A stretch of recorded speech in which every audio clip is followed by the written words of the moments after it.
Dana hasil ekspor atau DHE para eksportir di sektor sumber daya alam wajib pulang kampung ke tanah air. Pemerintah bersama-sama Bank Indonesia dan Otoritas Jasa Keuangan siap melakukan pengawasan secara komprehensif. Pemerintah telah resmi melengkapi aturan turunan soal devisa hasil ekspor. Terdapat 4 sektor yang masuk dalam aturan terbaru tersebut dan jenis barang yang terkena aturan ini pun ditambah dari 1.285 menjadi 1.545 pos tarif bertambah 260 pos.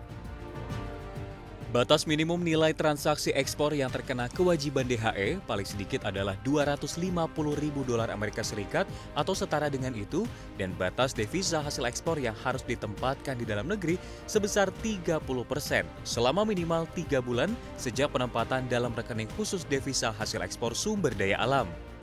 Jika ini berjalan, Menko Perekonomian Airlangga Hartarto mengungkapkan Indonesia bisa menambah pundi-pundi cadangan devisa sekitar 60 miliar hingga 100 miliar dolar Amerika Serikat. Selain itu, Bank Indonesia juga memastikan kalangan dunia usaha tidak akan rugi apabila menempatkan DHE di dalam negeri. Bahkan, kini term deposit valuta asing devisa hasil ekspor atau TD Falas DHE tenor 3 bulan mendapatkan bunga 5,3%.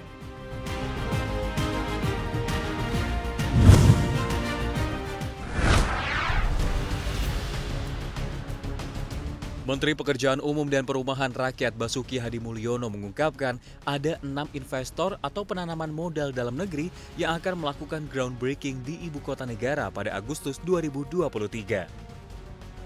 Di antara investor itu ada rumah sakit, sekolah, hingga PT Pertamina yang mulai groundbreaking pada Agustus besok. Basuki menjelaskan khusus Pertamina sendiri membangun kantor pusat di IKN. Kemudian untuk Pakuwon Group disebut akan membangun commercial building. Pakuwon Group sendiri terkenal sebagai perusahaan mal yang memiliki 3 mal besar di Jakarta. Total investasi untuk PMDN yang sudah dirancang pemerintah mencapai 30 hingga 40 triliun rupiah di tahap pertama.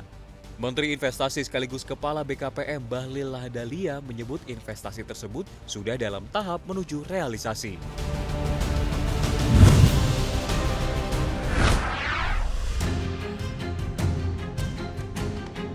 Kementerian ESDM saat ini tengah getol mendorong kegiatan eksplorasi migas non-konvensional atau MNK di Indonesia. Salah satunya yang baru dilakukan di Blok Rokan, Riau yang dikelola PT Pertamina Hulu Rokan, unit usaha PT Pertamina Persero. Menteri ESDM Arifin Tasrif mengungkapkan bahwa Indonesia sejatinya mempunyai potensi MNK yang cukup besar. Namun sayang, hingga kini pemanfaatannya belum optimal. 2 sumur MNK di wilayah kerja ini digadang-gadang memiliki potensi minyak hingga 80 juta barel. Sementara estimasi potensi oil in place diproyeksikan hingga mencapai 1,28 miliar barel. Menurut Arifin, apabila potensi MNK Gulamo di Blok Rokan dapat dimanfaatkan secara optimal, maka hal ini dapat mengurangi impor minyak Indonesia yang saat ini mencapai 1 juta barel.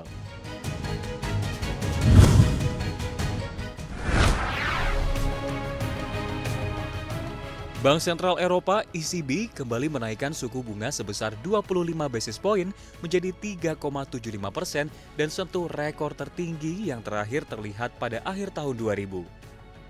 Keputusan untuk menaikkan suku bunga untuk ke-9 kalinya berturut-turut merupakan bagian dari kampanye berkelanjutan untuk menurunkan inflasi. Dengan kenaikan ini, ECB sudah mengerek suku bunga deposit facility sebesar 425 basis point sejak Juli 2022.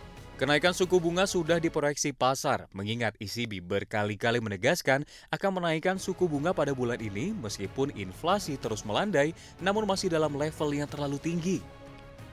Tekanan inflasi Uni Eropa sebenarnya sudah mulai mereda dari 10,6% secara tahunan pada Oktober 2022 menjadi 5,5% pada Juni 2023. Namun, inflasi masih jauh dari target ECB, yakni di kisaran 2%. Dengan inflasi yang masih di kisaran level 5% tersebut, ECB diproyeksi masih menaikkan suku bunga ke depan. Namun, ancaman resesi yang menimpa Uni Eropa bisa membuat ECB berubah arah.